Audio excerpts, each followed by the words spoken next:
How to create a garden on sand in a pine forest.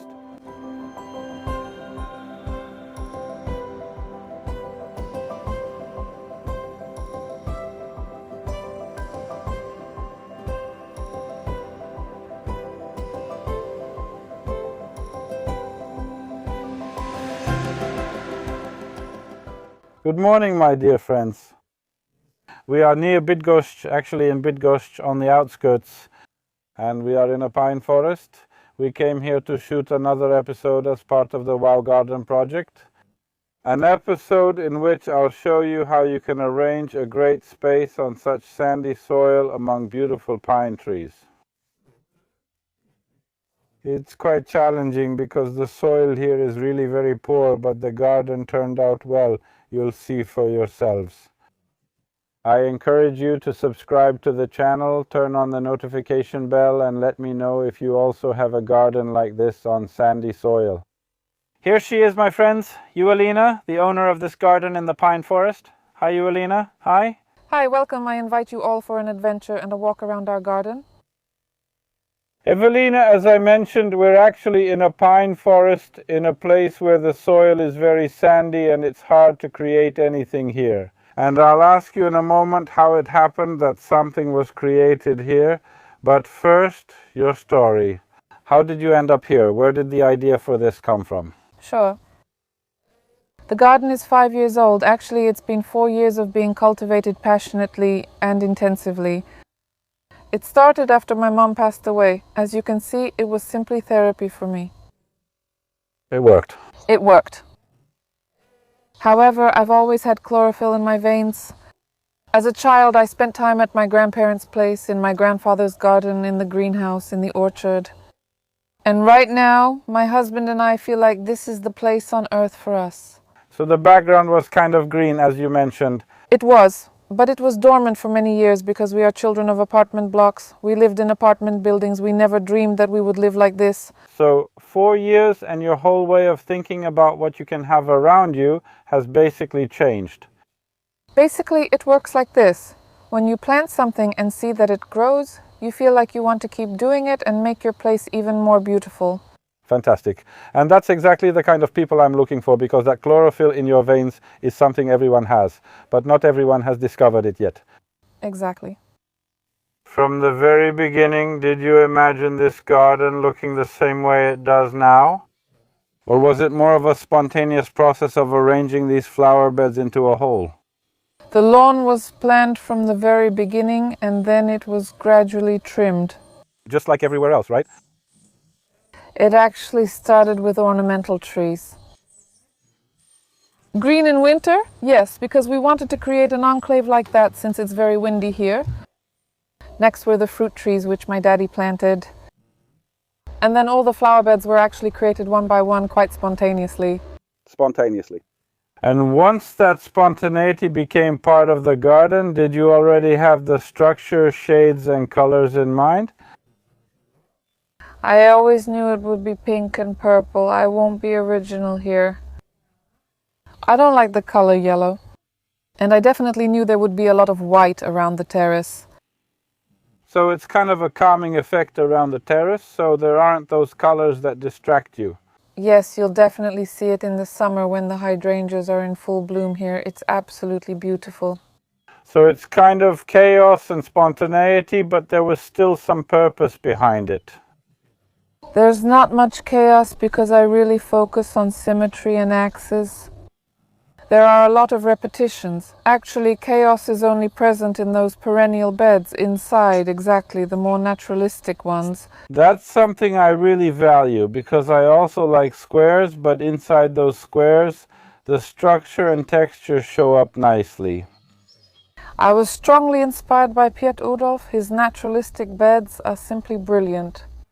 And above all, they're perfect for this place because they can withstand anything. They're just so resilient. A nice element in your garden are also the various sculptures, which we'll probably show later and maybe talk a bit more about them. And now, in a moment, we'll go further and see how deep the garden goes.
My dear friends, as every year we bring gifts with us, and it's the same this year.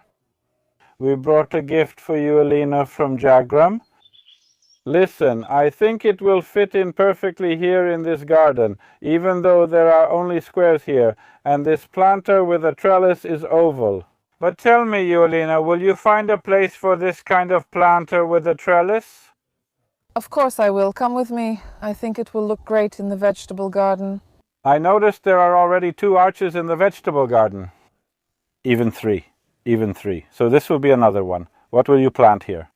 Maybe in the summer season it will be cucumbers that will climb, because I really like when the garden has this practical function. So I'll keep this document. Yes, the vertical way of planting cucumbers is also great. Also remember that we have a gift from Jagram for you, a 10% discount on products on the Jagram website. You just need to enter Hubert Lemansky and the discount will be applied. Alina, we came to your vegetable garden because it's very interesting. Generally, people build a vegetable garden from wooden elements or ready-made parts, but here you have used something different. Tell us a little bit about what this is. These are concrete foundations that are actually used for fences. For fencing, right? For fencing, exactly. Painted white, fastened with angle brackets. And I think that's the best form because they're everlasting. Everlasting and a little bit higher than usual. Yes, they're exactly 50 centimeters tall. And tell me, what is really the most important thing for you in this vegetable garden? Are there any special plants or vegetables of yours that should be included? Definitely the ones that children like. And carrots? Carrots are, yes. There's a lot of lettuce. There's actually leek, onion, beets. Well, really all the vegetables that children like. I've seen chard and I've seen spinach. Are those plants your children eat? Yes, the older one likes spinach, exactly, and I sneak the rest into salads. You can't even tell.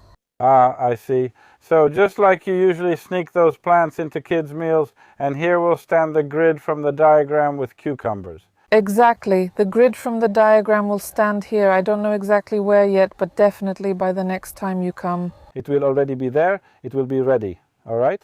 We have the vegetable garden, so now let's go look for your famous pines under which you built the whole garden.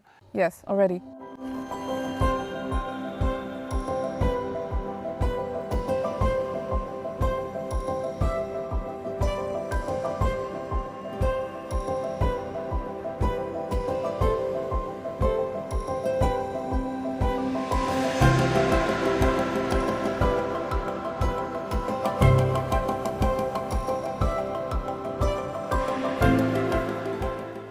Alina, I mentioned that we're in a very characteristic place where the soil conditions are, let's say, poor.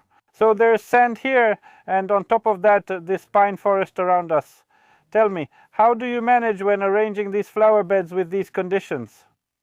First of all, the most important thing is bark, which is something that helps retain moisture in the soil, evaporation, exactly. Besides that, I won't hide it, under every plant in every hole soil was added. Better soil to give it a good start. But actually the most important thing is choosing the right plants. And which plants are kind of the backbone in this particular spot, we can say, right? Definitely Japanese spireas and definitely also Sedum spectabile. And they give us that kind of backbone. That kind of framework. That kind of framework in those flower beds. And in between I see that you also plant species that like more moisture, but you need to have a bit of that moonlight. If it works out, it works out. If it works out, it works out. All right, so the most important thing is to make sure you choose the right plants. And what kind of plant selection there is here, you'll see later in various shots from this garden.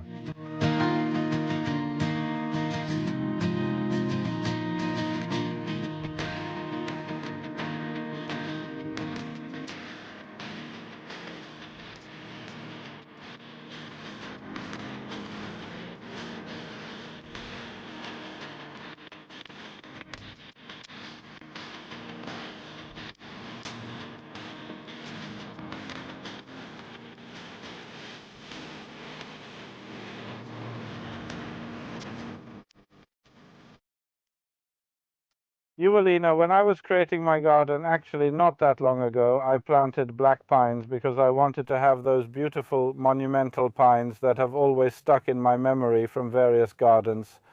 You, as the owner of beautiful pines, tell me now, is it a good idea to have such pines in the garden?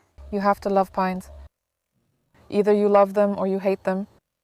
I love them even though they're very messy trees. All year round, basically, if it's not needles, it's cones falling, branches breaking, but they're big trees, they grow fast, and they definitely provide shelter for animals. And also for our conditions, they're evergreen in a way, so they do pretty well, but it's worth mentioning that pines grow best in this kind of soil. Yes, if someone has clay soil, they grow less vigorously. But yes, you have to love them, and you do love them, because they give you that kind of axis. A practical kind of love. A practical kind of love. Great. A practical kind of love for pines. Awesome.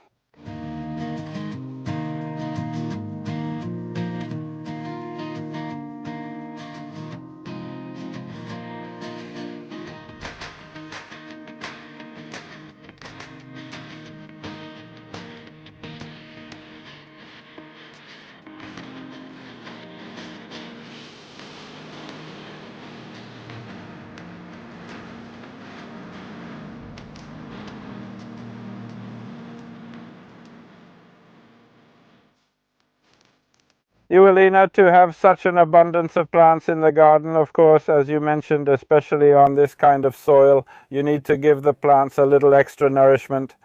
And you do that, which is why I wanted to help you even more. And together with our partner, Sumin, I brought you some plant fertilizers, especially for those conifers, since you have a lot of them. I think they'll come in handy. I think so, they'll definitely come in handy. We'll need to feed the plants a little, and there will be even more of them. There will be storms. There will be storms. Wonderful. So thanks to these nutrients, you'll have an even more beautiful garden. We're in the forest. So since we're in the forest, there are probably animals nearby that appear in your garden. Tell me, how is it for you? Do you invite them into your garden? If you invite them, how do you help them feel comfortable here? Yes, from the beginning the garden was meant to be a place for children, but also friendly to animals. We don't use any chemicals in the garden. We have lots of nesting boxes. Every year there are more and more birds. This year squirrels have appeared. There are a few of them.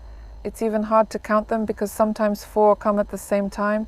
They have their nests here too. They also have extra nests that we ourselves attach to the trees. However, there are also less friendly ones. Animals that are friendly to children. Exactly, very.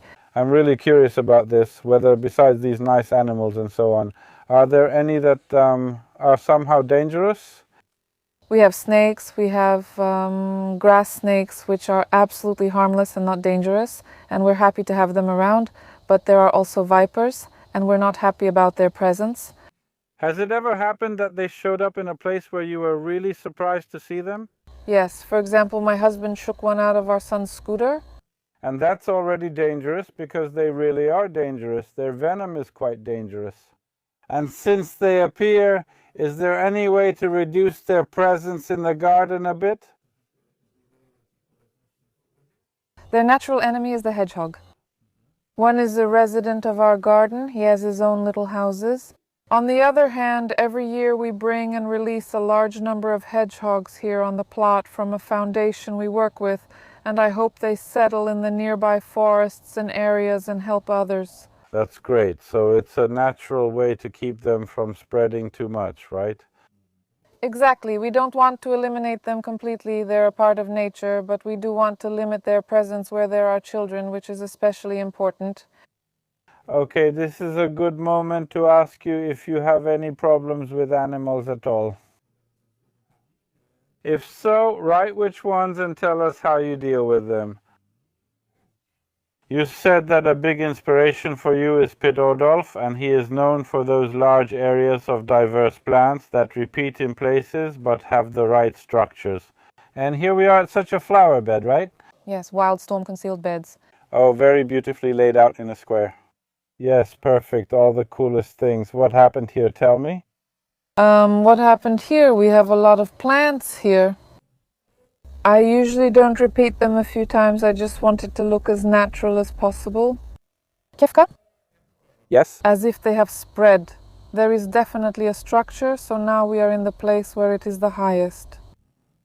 And from every side, whether you go from this one or that one, you really have this multi-level structure. It will definitely be visible when we come here in the summer, because we have hollyhocks that are supposed to be big, yes. We have reed grasses that will also shoot up with their flower heads. And in the front, you already have some plants blooming somewhere, because we have some larkspur, right? Exactly, we have sage. And what is for you, you could say, the biggest problem in this flower bed? Yes. The biggest problem, definitely now after winter, I see that some of my perennials have died. So something didn't make it because the winter was like that. Something didn't make it exactly, so I'll definitely have to fill that in. But I'm waiting because I also see a lot of seedlings. So we'll see what it looks like in a month or a month and a half. When it comes to problems, basically there are no problems in this bed. This bed is self-sufficient. And is there any plant that wants to take over this bed a bit more? Yes. Physostegia. But that's everywhere. That's everywhere. If someone loves Physostegia, because it's actually pretty beautiful. It's lovely. However, you have to take into account that it absolutely takes over any available space that appears anywhere nearby. If there's no space, it will make some for itself. Wonderful, right? Unfortunately, at other plants' expense. So we have one such plant that takes over, and you write if you have any other plants that choose any place to spread and take oxygen from other plants. Evelina, do you even relax in the garden? I don't relax in the garden. And is there anyone at your place who relaxes in this garden? The kids. The kids. All right. So I brought a little gift for the kids, a rocking chair. It's like a little hammock. And to make it nice for them, I also have some lights. We'll create an atmosphere for them. We'll create an atmosphere for them. For those not resting like you and your husband, I have something for you too. The tulip planting season is starting soon, so it's always better to use baskets, and there's a wide selection of weed control products. Thank you. Who pulls weeds? We pull them together, sometimes even as a family. When the kids care about something, they pull weeds too. This is a very big bag, so a lot of weeds can fit in here. These are gifts from our partner Allegro. And the cool thing is that on Allegro you can actually buy a lot of things for the garden, starting from such simple basic items to really big ones. And what's even cooler is that you can use the Allegro Pay function, which allows you to postpone the payment or split it into great installments. My dear friends, and our new tradition, quick questions for the garden owners, so let's get started. Hydrangeas or roses? Hydrangeas, you'll see why in the summer. Great. Blue or maybe yellow in the garden? Definitely blue. Working in the garden at 6 a.m. or maybe at 9 p.m. at 9 p.m. At 9 p.m. at 6, I'm still sleeping. A manicured lawn or a wildflower meadow? A neatly trimmed lawn, but my husband takes care of that. Evergreen plants or maybe flowering perennials? Lots of flowering perennials. My dear friends, this is the end of our short visit to Julina's garden, but it's not the end of the shots from the garden.